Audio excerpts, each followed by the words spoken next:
Builders have a sense of kind of internal confidence. I got this. We got this. Let's go. And that's their learning style. Decide and do. It's so different than talk and listen, right? So decide and do is how they learn. Let's go. I don't need to read the manual. Let's look at the pictures. Let's figure this out. Let's get our hands on this. And they, in the best of who they are, boy, they can really help people move forward in their journeys. And they get things done that people can celebrate.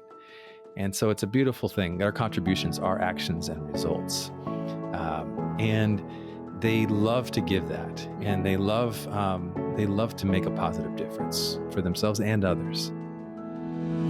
Welcome to the Living Wholehearted Podcast, helping leaders live with integrity.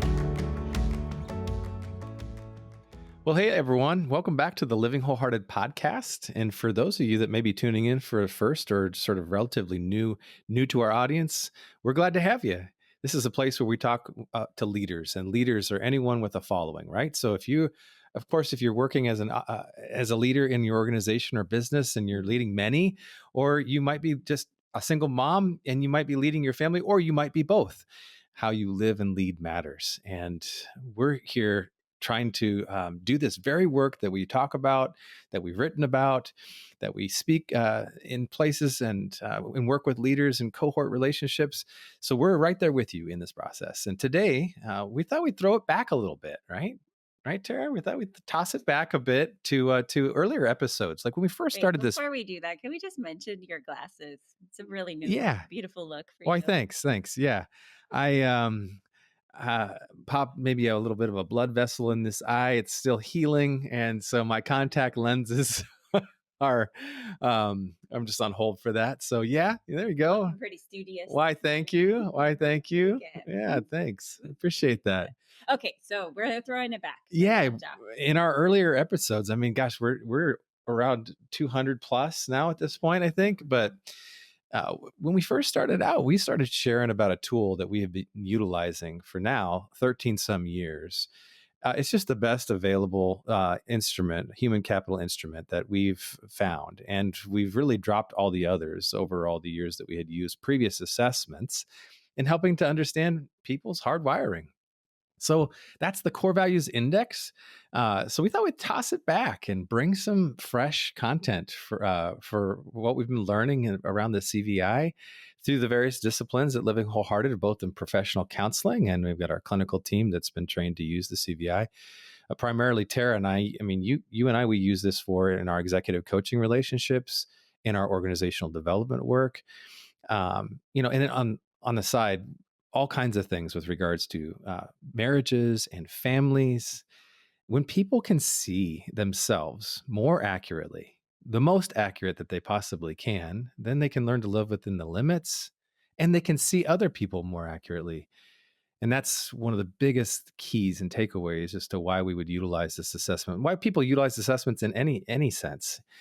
We just have found that this is the most effective. It really gets deeper, and the reliability shows that as well. It's the highest reliability, deeper and closer to fingerprint, which is what every assessment is trying to get to, unchanging hardwired nature, who you are and will be over the arc of your life. And that's what's kind of fun about this is that it's been something we've played with for 13 years. We've seen the effectiveness. We've actually used it very intentionally.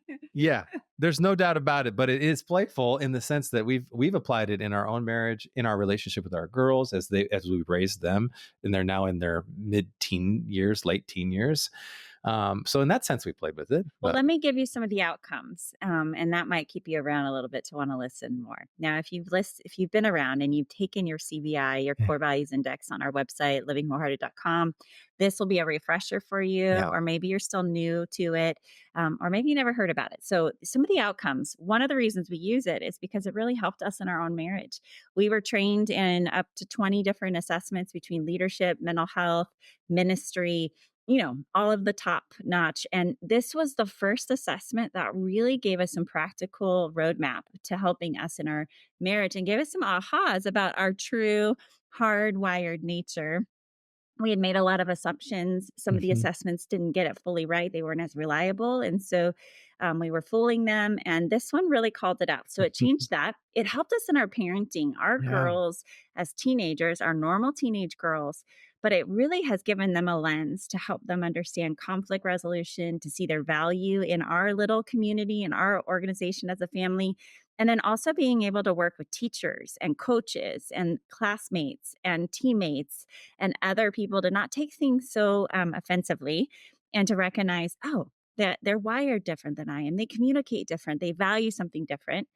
And then fast forward in our clientele, we've just seen this be the quickest assessment to be able to apply right away and to give people a roadmap for healthier relationships in their workplace and in their personal lives. So that's just a little bit of the fruit. You'll hear more as we keep going, but hopefully you'll stick with us for the next half hour, 45 minutes. Yeah, historically, when we were introduced to this assessment by another mental health professional, we heard this claim that it was at that time 94.6% test retest reliable. We thought, prove it. No way, because we knew that roughly that the reigning champs, in organizational settings and in other settings, business and in the mental health scenarios, that the DISC and Myers-Briggs were kind of the top notch, the gold standard for decades. And that those assessments cap out roughly at about 80% test retest. So we thought, no way, there's no way that it could be 94, even close to that. So we began that really a 2-year vetting process, as Terra was describing, in our own marriage and with our kids, with friends and family. We took our time to see if this thing really had weight. And everything that we found in the other assessments that we resonated with was really fully resonated and in a deeper way with the CVI. And you should find that too. And then the things that we didn't resonate with in previous assessments, there was always something, isn't there? There was just always something that we would frame it as, oh, that's a good tool. And it's mostly accurate, but that side's not so much me, but we'd give it a pass. That was also revealed in terms of in the CVI data as to why it was inaccurate and why we didn't resonate with it. So then in 2014, a third independent study was done by a third party on the instrument, raising the reliability up even higher to 97%. And those studies are public, so we can provide those studies, which is important. A lot of the other companies, they really protect their data. They don't really want people to understand that it's not as reliable as they try to make it to be. So the long story short, we dropped the other instruments, StrengthsFinder, the DISC, Personalysis, Myers-Briggs. Yeah, because this is just the best tool that we found thus far, really helping to see people again, and then to honor the things that are seen in them, and then teaching people how to honor that in others, to see others and to honor them, whether it's at home, in a family system, a marriage, raising kids, at work, with colleagues and um, people that you work that directly report to you at any level, in the workspace and in the community. So, one of the things I remember early on when I was doing premarital counseling, and I remember this one couple coming in using another assessment, an older assessment called the Taylor Johnson. And they came in and they were devastated by the results because the language in and of itself was claiming that they were hostile, dominant. I mean, there were these very, these words full of negative Yeah. connotations. And so we had to do a lot of recovery to kind of reframe. And as they're heading into marriage, going, oh my gosh, am I marrying someone who's hostile? What does that mean? And Alert, alert. alert, alert. And so what happens a lot of times with assessments, there's, if you resist assessments, it tells us a little bit about your wiring. You're probably an innovator or possibly even a builder. But there's this part of you that doesn't like to be boxed in and needs to see the complexity of humanity and doesn't like the, kind of quadrants that we put people in and neat labels. But there's also just this freedom that comes with the CBI in giving us grace language. It gives us a sense of kind of a target, a bullseye to say, this is the design. Mm. And when we talk about integrity, that a healthy, wholehearted leader lives with integrity, shrinking the gap between what we preach and how we're actually living. And we're all working towards that. We really believe that integrity includes living out of our design. Yeah. And how often we're trying to be someone we're not, or running from, or we have labels that feel shame based. I'm too emotional, or too sensitive, or in this case, hostile and dominant. Too Yeah, analytical. too analytical. I'm not as fun as that. And so some of these assessments really can create a lot of shame and Mm, division.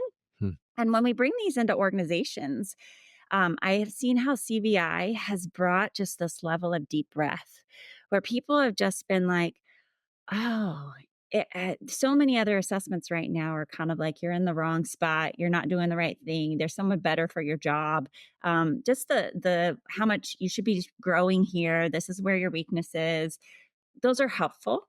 And CVI has a layer of growth for us, but the growth is this: learn to live out of who you are and learn to accept the limits that you have and link Yeah. arms Yeah. with community. Yeah. Where do we, if for those of us who follow Jesus and have a biblical worldview, Yeah. that comes from the scripture Yeah. to love yourself and to love others as you love yourself, Uh-huh. and to learn to link arms to be a part of the body of Christ and to Mhm. appreciate your contribution, that we all have a contribution. And so CVI really simplifies that for us. And then it Mhm. helps us to really learn how that's where parenting, Proverbs 21 says, you lead at 22, Proverbs 22.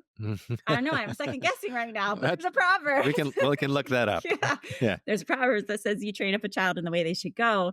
And when they grow old, they won't part from it. Yeah. That word bent actually, train them up in the way they should go, is in the Hebrew word, the word means bent. Yeah. And sometimes we take that as grow them up in the way of scripture. It actually in the Hebrew context meant grow them up in the way that they were made. Wired. And they were wired. Yeah. And so if they know who they are, they will, when they grow old, they won't part from that. And it's going to really, I'm kind of being an innovator right now. Sorry, I'm connecting a lot of dots. But what gets me so excited is when we live in the context of who we are, it frees us up with so many other voices of shame, the addictions, the constant, coulda, shoulda, Comparisons. wouldas. We start to accept our lane, and we're confident in that, and then can celebrate others. We can partner better. Okay, so back up the track. I'm sorry, I'm already down. I'm just so excited about the CVI all of a sudden. These are some of the outcomes if you hang in here a little bit with us, and why we use it in every lane Yeah. of our work. We'll give you a tidbit today, knowing that if you want more, we're here and we can walk with you. Well, you just made me think a little bit about the parenting thing. In training up a child in the way they should go and how they're bent, they're less likely to depart from it, in their future. Practically, that looks like, getting this into their hands. We did this as early as our girls could, and that was a 5th grade reading level, right? And then we, as parents, we are attuned to our kids. We have guesses as to who they are and becoming, and it's fantastic. And you're interested and you're trying things out and you're noticing the differences between siblings if you have more than one kiddo. And really what you're trying to do is with this assessment, when we got the results, we had the basically the bullseye. It validated everything that we had already observed in our elementary aged kiddos. And then we could reinforce with pinpoint accuracy over and over and over again. We could put them in positions where their wiring could be honored and given outlets and environments where they could flourish and be seen and known, which is the whole goal, right? Every good parent, no matter where you're coming from, wants to see their kids accurately, wants to love them, wants to help them grow and mature and, be great people.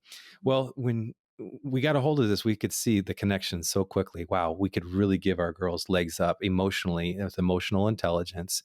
They could be seen, they could be known. We could really give them chances to practice, to get the reps that they need, so that when they launch from this house, and they shall launch, they are going to be less likely to listen to other voices that are saying, this is who you are, this is who you are, this is who you are. That's the purpose, right? Well, the same thing applies. Oh, real quick. I thought you were going to our bet that we had. I Yeah. thought you were going to brag about the fact that you won. We had competition. I don't need to say that, but since you did, I know. I was like, oh, he's humble today. Yeah, we took bets on who our oldest would be, Yeah. and we had a hard time not influencing their results as they were taking it on the computer. But yes, by 1 point, I won the bet, and it is thank you for honoring that. That's wonderful. A great memory between what her wiring would be, and that was hilarious. So we always love that, but. What my other point is that everything that we did right there and what we just described as it relates to our kids, which is where we're pouring so much of our love and attention as parents, it's such a big part of the shared meaning we have as husband and wife is our kiddos. Those same principles apply at the workplace and in the relationships and communities and extended families and fill in the blank, any relationship, right? You want to see people accurately so you can honor them. That you can, and you can only really do that authentically and in a sustainable way if you really know who you are and you're able to regulate in your body. That's the clinical terms, right? Of getting your needs met, right, in healthy ways. Then you can really be available to love others and honor them. Using this tool allows you to see them practically, connect to them in ways that is hitting a bullseye. And everybody loves that when somebody does that for them, right? As you're listening, you love that when people really see you. They are interested in you. They are honoring your communication style, the way you like to talk, right? Do you like to talk more freely, kind of in a roundabout way? Do you like to talk really succinctly in bulleted points, right? Because let's only share what's necessary to get stuff done. Do you like to share the details? Because the details really are important. Are you a person that likes really a lot of options and really is a person who is thinking about a lot of options, even as you speak? Depth. Not just right, options, right. depth. Yeah.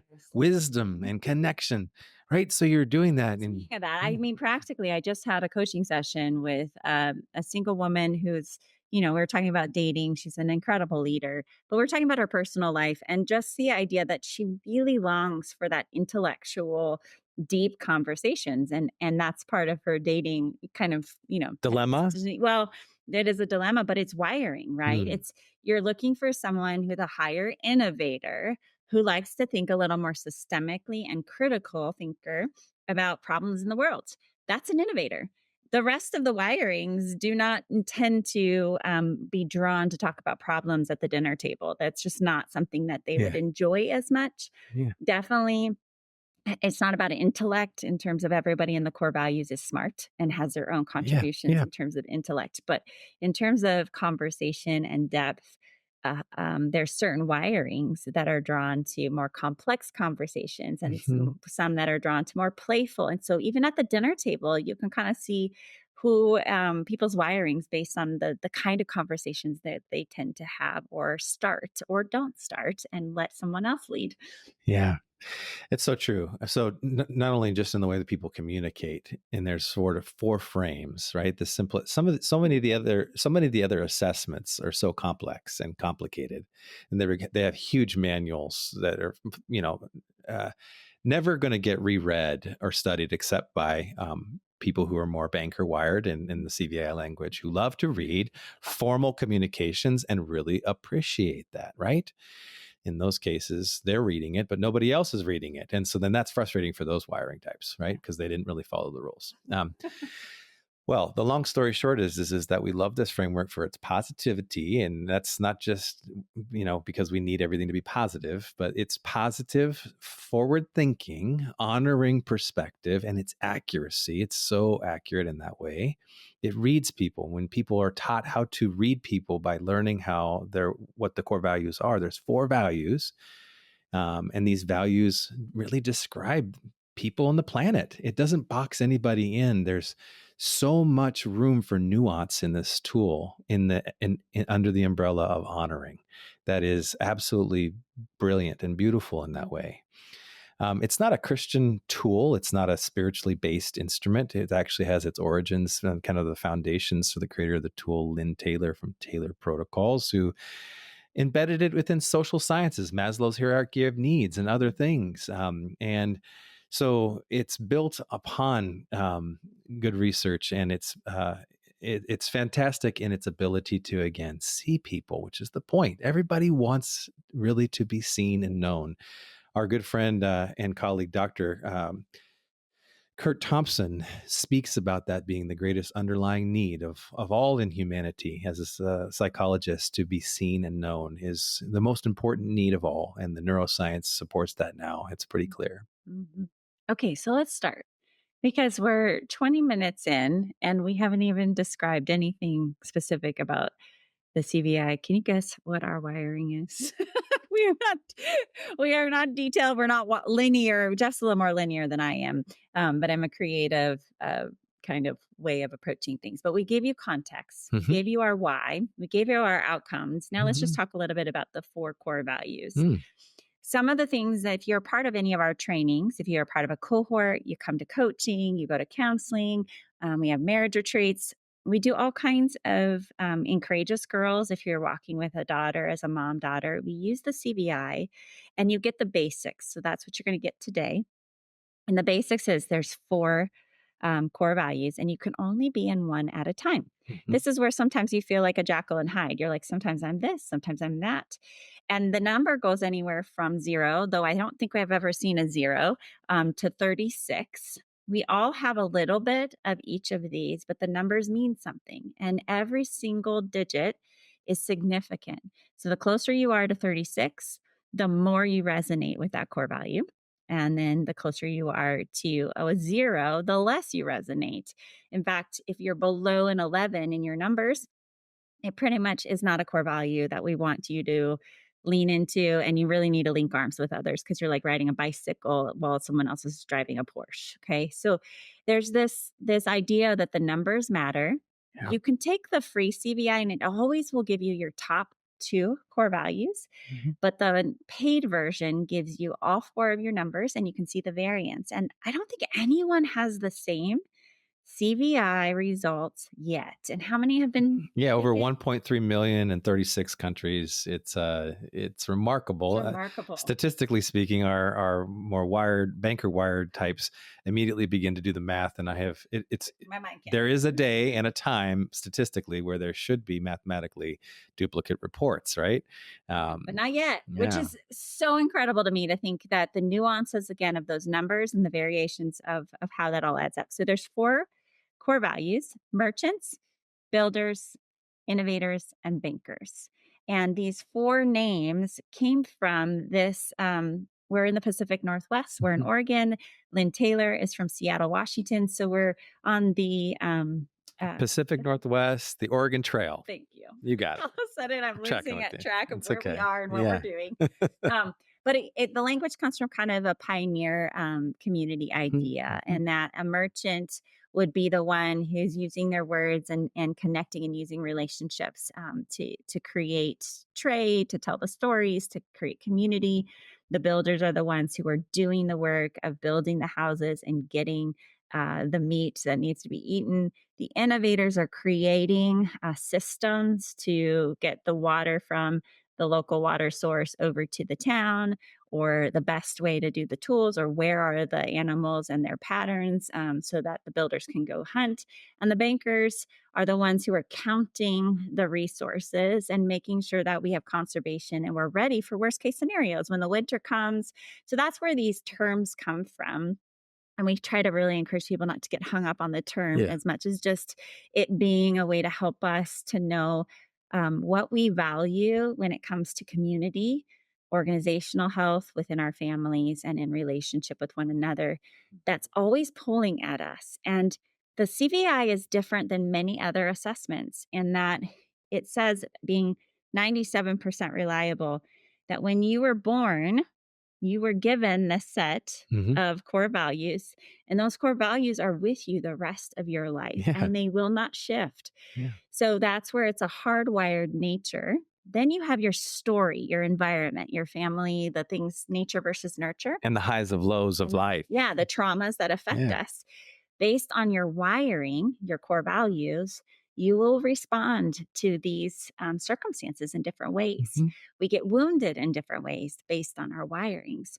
And that's where, as adults, we have the variations of how, if you think about like a family of 4, You had the same set of parents, but you all had different wirings. So how you responded to that family system would be very different Mhm. based on the different wirings and contributions. It also would be different based on how mom and dad's core values and what they valued. If dad's a banker and you're not a banker, you can see some of that clashing of the core values. So we're going to walk through each of the four, Mhm. give you a little bit of an overview, and then we'll probably be done with today's episode. Yeah. And you can reach out if you want more from us. Guess the first things that come to my mind that haven't been said yet is that a person is some of all four of the values in the sense that they are playing in. You described kind of a person being maybe high in two, and they can be kind of a Jekyll and a Hyde. Like I'm a people person in my own wiring. I'm a people person first, but I'm also a task person. And sometimes tasks and people are definitely at odds with one another, right? I got to get stuff done, the task person, the builder side of me says, and the people side of me says, but relationships really matter, and I need to make time for that internal conflict, right? Some people who are wired as maybe more in a square shape where their numbers are all kind of even in that 17, 18 range, for example. That means that really they value all four values almost the same. And so it takes them even longer to process decisions and to do things because there's four perspectives that they really need internally to get answers for in order to be living with an integrity themselves. And so um, we, male or female, this CVI transcends age and gender and culture, just like a fingerprint should, right? And as Terra was describing, yeah, it's interesting, very interesting that still there's no duplicate reports, but just that makes sense, right? There's nobody that has your fingerprint on the planet, even identical twins. They don't think the same, dream the same, deal with humor the same. They don't have the same fingerprint. So, and from a biblical worldview, we know that God is an artist and he designed us. He says in the Psalms that we're fearfully and wonderfully made, and he made us unique. The coolest thing about this tool in so many ways, although it's not a Christian instrument, is that it in so many ways shine a light on the character of God as we see God's character in the scriptures, as we experience God with the Holy Spirit in our lives, as we see God in others, right? Which is the point that God designed us for, or designed us for relationship, created relationships. So, yeah, starting out, I'll just talk about maybe merchant and then maybe builder. And you've got innovator and banker. Does that work? Sounds good. So, the merchant core value uh, is based and rooted in love. And the definitions here of these words are really important. Love is the nurturing of core values in oneself and in others.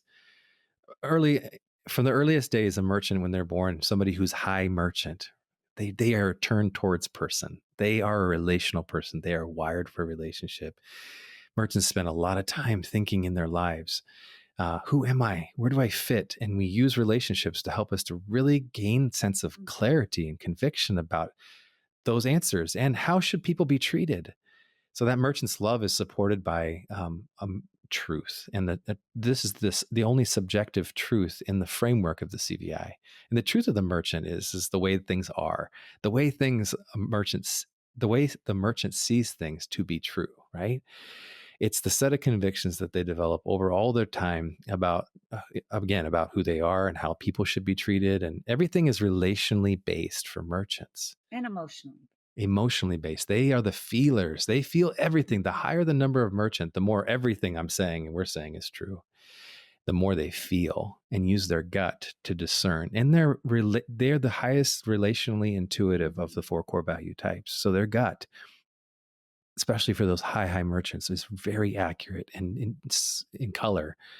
They see and feel everything in that way. That, of course, can be tricky, right? Because not everybody has those in that sense of conviction in their gut, and sometimes a merchant can be vulnerable to start questioning their own gut as other people doubt them and dishonor their love or their truth, right? So merchants are designed for relationships. It's the highest contribution that they're wired to make in the world, and they are the connectors. They're the ones that are thinking about how people can flourish in every aspect, from a family system on vacation planning to to actually coordinating, let's say, parties for retirement at work for somebody. I mean, merchants are really going to think this thing through and make it fun for everybody. They love that stuff. So relationships, and then vision, the vision that merchants have for people. Merchants are the ones that have always been able to see for others so many times what others cannot see for themselves. They can see the potential, and they are wired to want to draw that out of others and to help others to experience their best. And it energizes them. The higher the number of the merchant, the more this is true. The lower the number of merchant, the less that these things I'm saying are true.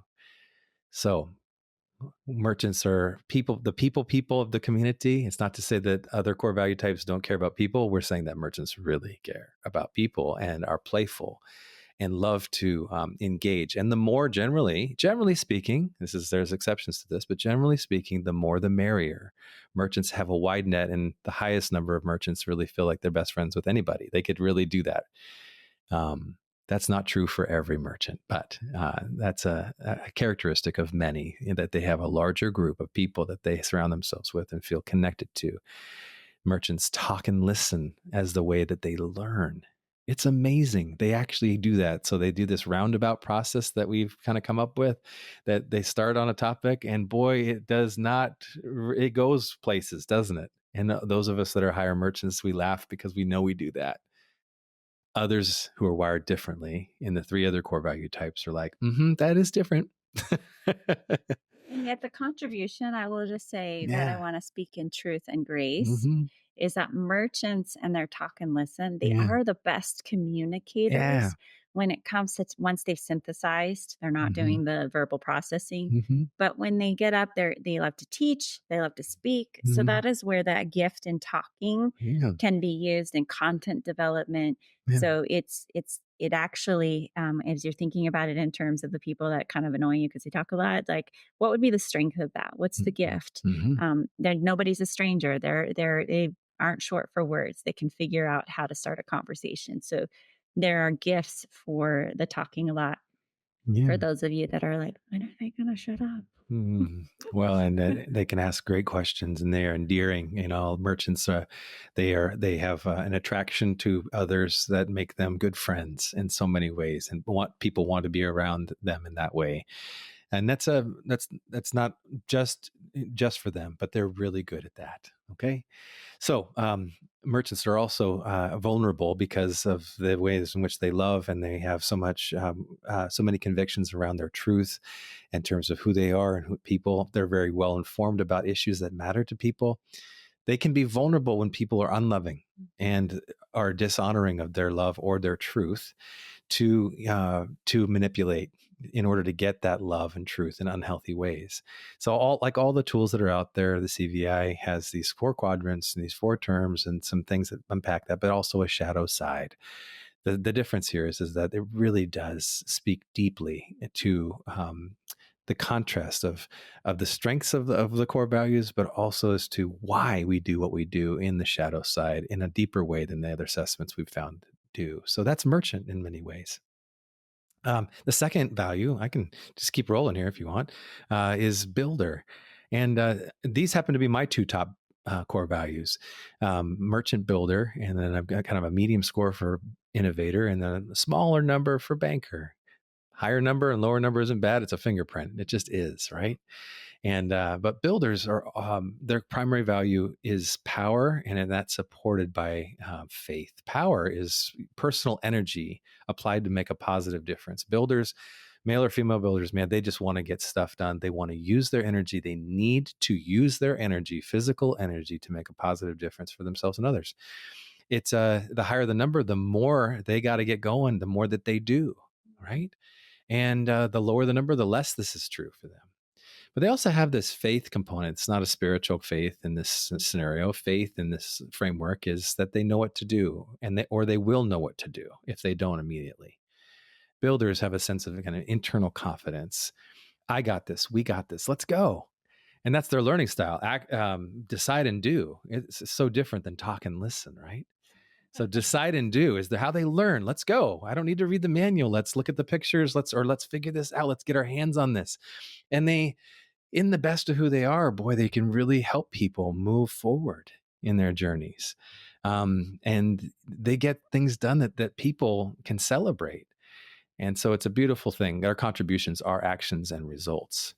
And they love to give that, and they love to make a positive difference for themselves and others.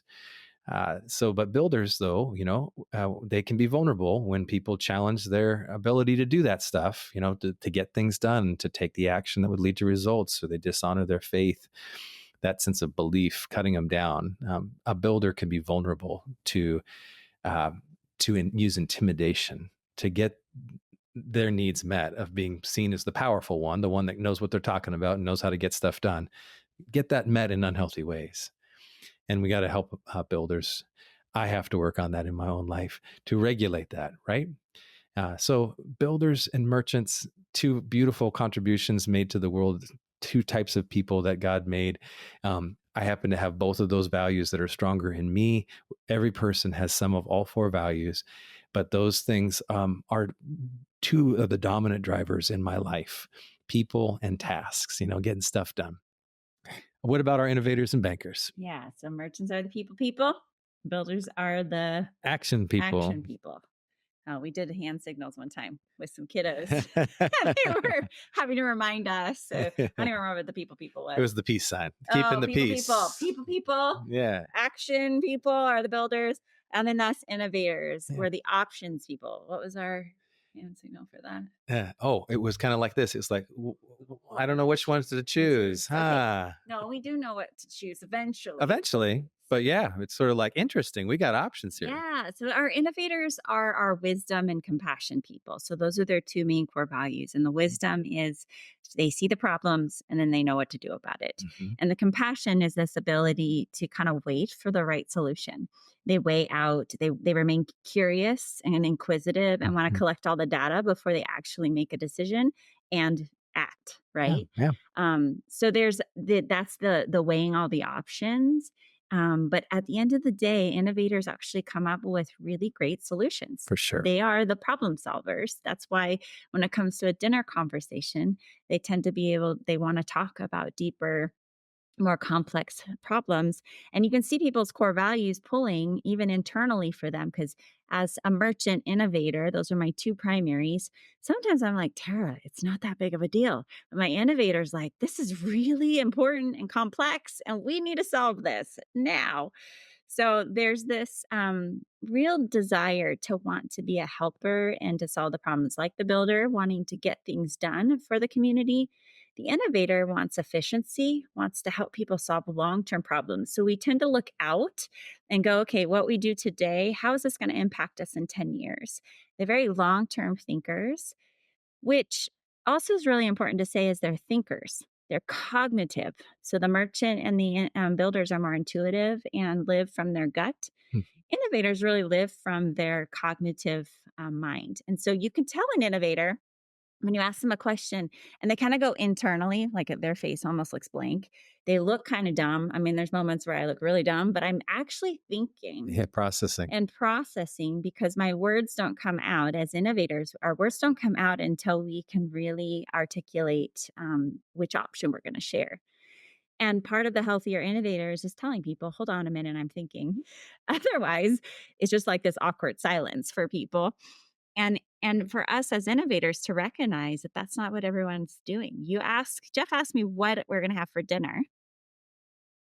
My innovator mind, if I had not thought it through and plotted it out and planned, it's a complex question he's asking.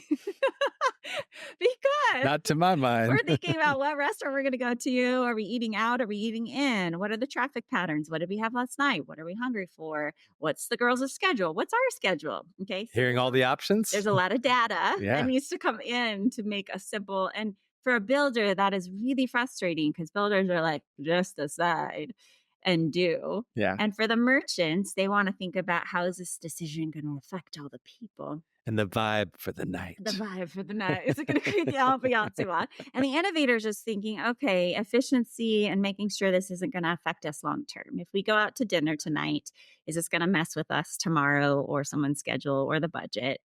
And so every question is complex, for an innovator. And yet they are the problem solvers. You do want to lean into the innovators in your community for tackling the harder problems because they're often the most creative. Mhm. Innovators tend to think outside the box and think about new solutions, things Mhm. that haven't been done yet. So they can take old ideas or old content and create something very new. And so you'll see that in the world around us as we're in an innovative time in life.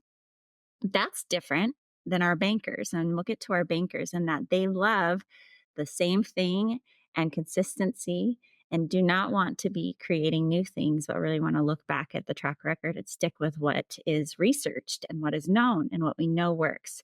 And innovators like, let's see if this works. Let's play with Let's this. play with this. Let's give Yeah. it a try because Yeah. I think if this works, it'll solve a bunch of Yeah, it's problems. calculated risks. Yeah. Yeah. The communication style or their learning style is to analyze, Are we talking innovators still? assess, and solve. Yeah. Sorry. Yeah. Still Assess talking. and Assess and solve. solve. So Yeah. they need to pull away to think. They need to be able to get in their head and come up with new ideas, which takes time Mhm. and less stimulation from the outside. So not wanting to verbally process, not wanting to, go get their hands on something and do something. They want to think. Think it through. Yeah. And then, if frustrated or in our conflict strategy, we will turn to what's called interrogation, where it's being good question askers as innovators. That inquisitive, compassionate side of us can either go internal and start hounding us with yourself with questions, and then you become the paralysis of analysis, where you kind of start beating yourself up with, that was a dumb decision. Why did you do that? How did you get to that conclusion? Interrogating yourself. So you move internally, or you could turn outward and start interrogating in your conflict strategy, which is, how did you get to that conclusion? That's the dumbest thing, because what we care about as innovators is making wise choices. Mhm. And so we get really overwhelmed when there's foolish or unthoughtful or quick decisions being made. And we can go into conflict strategies. We have to be Yeah. really careful to stay in the best of who we are versus the worst of who we are. Or if someone's saying that your ideas are dumb as an innovator, that is threatening and dishonoring of your Unless own you're a healthy innovator. of your wisdom. And so, Unless you're a healthy innovator. Healthy innovators know they're not the only wisdom in the room. right. Unhealthy. But in their moments of unhealth, they can be vulnerable to using interrogation when they're feeling, whether it's perceived or real, that someone is challenging their wisdom, like right now. They're feeling. Like right now. Are we talking about them or are we talking about me? I don't know. You decide. I'll be honest. What about our that I do go to interrogate towards Jeff, but I don't do that outside of our home. So lucky me? is that I will probably move to more my merchant manipulator if I'm in unhealth outside the home. Yeah. But in the home, Jeff does get my interrogator, and I think it's a safety factor. And so you'll notice that you can tell your core values and which one was wounded by the way that you're clashing. And I think it's because Jeff and I are both merchants. We really do care about relationship, but we clash when it comes to his builder. And you'll see some intimidation sometimes from me that I'm working on too, so trying to be as healthy as I can. All right. What about our bankers? Not maybe the best for last night. That just violates all the 4 core value terms, but they are important. They are important and endeared to us. Our bankers. Okay. Bankers are knowledge and justice.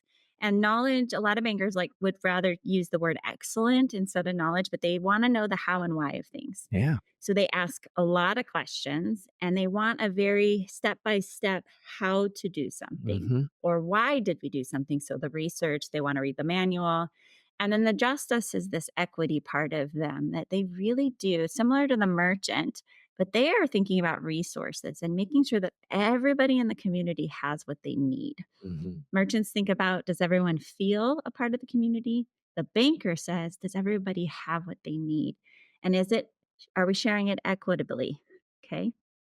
So they are the quality control people in the community. And they're the ones that really make us look at the data points, the details, and really cross all our T's, dot our I's, and bring excellence to anything and everything that we're doing. Generally, bankers like to research. They really want to think through their answers and their decisions. And so if you ask them a question, they might be slower to answer and they might say, I don't know, because they're not going to speak up unless they know for sure that is a fact and it's accurate. Bankers do not want to speak, verbally process, or give you their opinions. They want to give you fact. Yep. So that's one of their greatest contributions is information and then conservation. They're really one of the best at helping us to think through, if worst case scenario shows up, do we have what we need? Will we be okay? And so that's where the banker term, right? Storing up. They might not necessarily be great with money, but they are thinking through and making sure we've got a plan. If there's a fire, have we thought through our winter? Are we preparing for retirement? So their value system is really thinking through having what we need and making sure everybody else has what they need. And then in their conflict strategy, that very detailed mind of theirs now can turn on you. So this aloof judgment can come in play if they don't feel like their contributions being valued or is being dismissed or information is being shared inaccurately. They can pull away in the aloof and withdraw from the relationship and now not offer you any of their fact and data, or they will become very critical and judgmental. And the same facts that lined up and were helping you are now being used against you in the court of law, and you are judged guilty. You are guilty. Charged, objectively guilty. Yeah. And so what's interesting is that bankers take the longest to get offended because they are like, okay, that's one data point. That's another data point. But once they have enough information that says you are not to be trusted or you are not hearing them, they're one of the hardest to get back on track because they need a lot more data points to receive your forgiveness and to know that what you say is actually going to match what you do. So there's these insights that we have for all four of these core values, but our bankers, I just want to end with this positive note about them. They're probably one of the most thoughtful of the four quadrants. Loyal. They remember all the details about you. So if you mentioned that you really love oat chai lattes, my guess is the next time they see you, it could be 3 years later, they're going to get you an oat chai latte because this Rolodex of detail and information stays in their brains. And they might not realize that doesn't work for everybody else in the core values. But for bankers, that's just a way of life. They love to read. They love to collect data for the sake of data and information. Yeah, read and analyze is and their you learning never know style. when it'll come in handy. Yeah, that's how they learn. That's so true. Yeah. So this is kind of a welcome back to the Core Values Index. Why we use this tool in the different disciplines within our organization, Living Wholehearted, and through our nonprofit, Courageous Girls, that people could be seen more accurately in a deeper way. And, you can imagine how important it is to be able to travel with people in ways in which they feel seen, known. You can really build upon that in a counseling office, in executive coaching capacity, in groups and in teams, work teams, in family systems, in marriage. Oh my goodness, this has been such a great tool for us to challenge. I just forgot. And the bankers are listening and they're going, she forgot. She didn't say their communication style. The communication style. Yes. Which is an important. Highly detailed. Yeah. That's right. Good job. Good catch.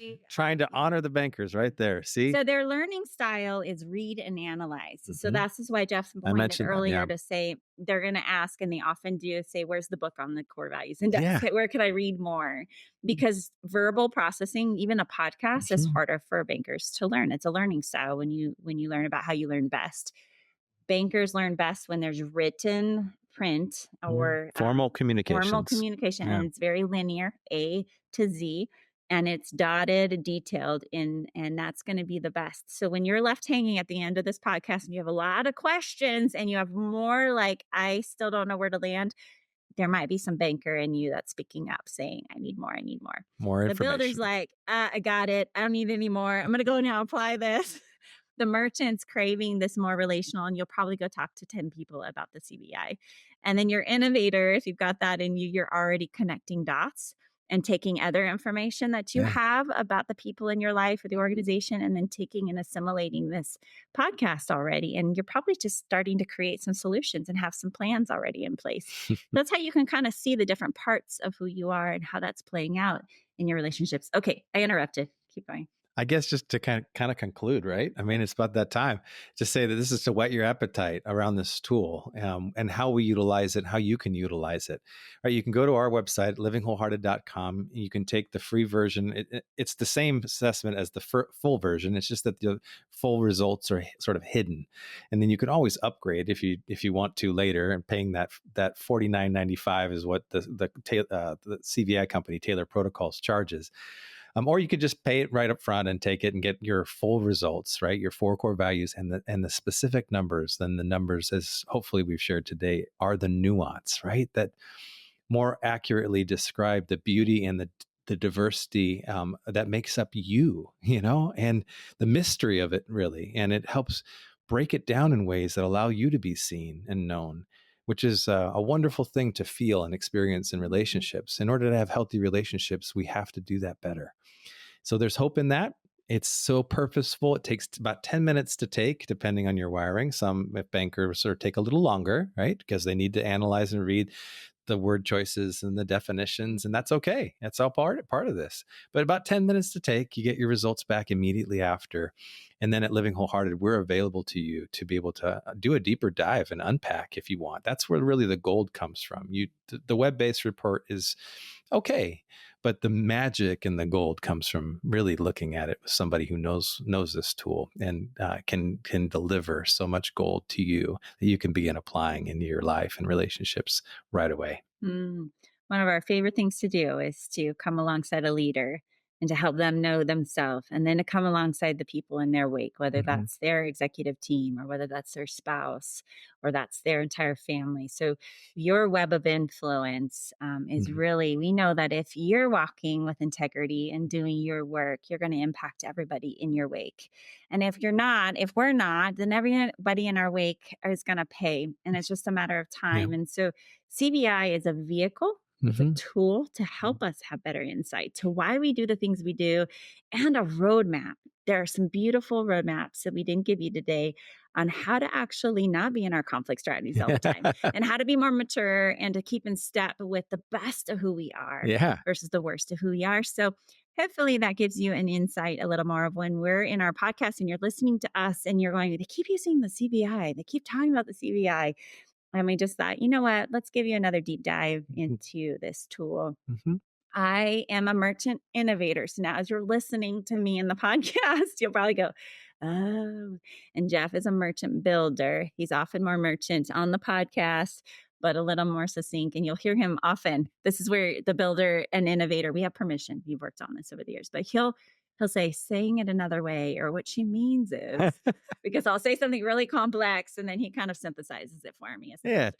We work together on that. That's us practicing what we preach there, linking arms, right? And trying to honor the core values and the differences that they are represented between us so that we can actually be who we are authentically and also see and connect with more of you in your wiring and try to honor all 4 types of people on this planet, right? Have fun with this. When you start seeing people in this way from how we're describing, just watch how they communicate at the grocery store, in your family when you get together, and just observe. It's amazing just by how people talk in one of those 4 ways that we described. It's going to reveal probably their primary or their secondary core value. And then what you do is it gives you that roadmap, right? The choice is then, am I going to honor the wiring that I'm seeing before me? That is this person, so much of this person, or not? And people are complex. And so when we think of those that, of course, are more balanced and have all 4, that means you've got a lot of work to do to honor that person, because all 4 of those values are operational in them and mean something to that person. So you get a great challenge to be a graduate level student of the other. But of course, if you're married to somebody or you got kids, you love these people. Prove it by trying to honor their values. Learn to know your own and live within your limits, but also into your potential. And learn to draw out the potential and honor the limits of others in healthy, interdependent ways. Enjoy the ride. That's as good as we can have it, I think, in this lifetime. So can we end with a cheesy modeling and practice? Okay, this is counseling. Oh my So I gosh. know you never know where I'm going to go with this. I thought I gave a great close right there. Did, but this is going to be good. Oh, here we go, people. Freestyle. Okay, we're ending with this. Okay. We're going to You don't even know. She's innovating on the spot. we're going to end with I'm laughing because I'm like asking for affirmation here, but I think to affirm one another with the things that we appreciate about each of our wirings and how it lives, like it actually works out in our marriage. So Yes, again, it does, it's a yeah. bit vulnerable, but I know he can do this with me, and we do it all day long with our cohorts and our leaders. So Do you want to go first? yeah, I do. Okay. I want to just affirm that, as a lower builder, I'm a 7, which is actually really low. Mhm. And it doesn't make sense in many ways because I achieve a lot. I do a lot. But when in our marriage, I'm just slower to finishing lists, and I do it in a very creative way. Okay. It's a reframe. So I really appreciate your builder. Like most of my ideas and my visions would still be circulating around on my tape on my desk or in my head or in my journal, and your builder helps us actually close the loop. Literally, I'm in awe of some of the ways that we take an idea and the quickness of which you can do that. And I think over the years you've learned to slow down enough to say, hey, is there anything I'm missing, Terra, before I finish this? But I really appreciate that about your builder and the builders in the world, because I think everyone would still be meeting in meetings talking about ideas if there weren't builders in the world that were closing the loop. So I really love that. And Thank there's you. evidence all over our Living Wholehearted Lodge and Retreat of where you have built vision. You've taken a vision and built it for the sake of helping leaders and the work that we do. So thank you for that. You can keep going if you Okay. want. No, I mean, okay. All right, my turn. So, of course, in your innovator, one of the things I appreciate so much about you, and I have just enough about it so that I can see its value, but you're twice the score almost as me. So it's wonderful to lean into and tap into you for ideas and thoughts and perspectives, things that I would never see otherwise. So I've learned to trust and close my own integrity gap by saying, I do love you. And I prove it by coming to you and saying, what would you do in this situation? I need to process this. And this is connecting to wisdom more in our relationship. And you bring so much of that. You think through things 10 years in advance. I'm so much more in the present, but because you think things so far out in advance, they're thought through. And there's things that you've helped us avoid, me avoid, that I'm so grateful for, that I would have fallen into or in my efforts to just No, I'm kidding. practice or trial and error. I come to you to seek more wisdom in that space, and I thank you for the way in which you have offered that contribution in our marriage, but also to our family. You definitely are helping our girls as they develop in their trajectory in life. Think about wisdom. Think things about more critically, more options. That gets them out of their either or thinking when they need that, and their brain development and all those good things. So love you and thank you for your innovator in our relationship. Thank you. Okay. That was more awkward than I realized, but hopefully you guys can just see the gift it can be as you reframe the things that can be frustrating for us. This is a tension for us, that Jeff doing things before I've thought it through and me wanting to think it through before he's ready to move, and how over the years, 23 years of marriage, 27 years together, we are getting to the place where we just really appreciate how God made us and how we're able to work as a team. And we do this with the bankers in our life who help us with excellence and see the places we're missing and inequitable that help us stay equitable. And so today, I hope you heard that you are made on purpose. Yeah, fearfully and wonderfully made. And the things that you bring to the world, your relationships are beautiful. And no matter what somebody has told you in terms of the shame voices that you hear, that this is a contribution that we need. You've got to bring it to the table because God had a purpose for giving you that core value. So thank you for letting me end with that awkward affirmation time. I'm good enough. I'm smart enough. You're making us sound Okay, old. Stuart Smalley. Saturday Night Live. Yeah, it tells you how old I am. Yeah. All right.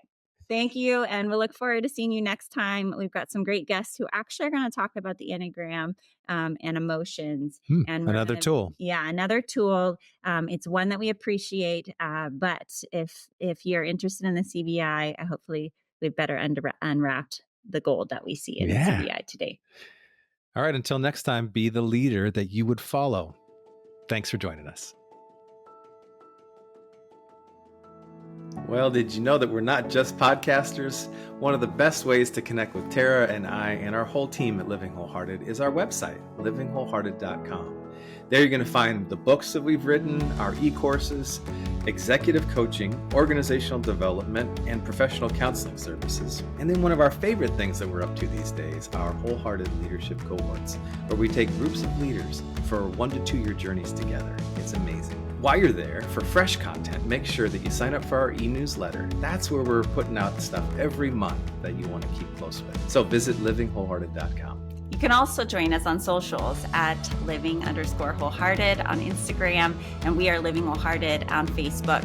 You can also follow me at Terra Mattson on Instagram. We love to engage with you personally there, so make sure you reach out.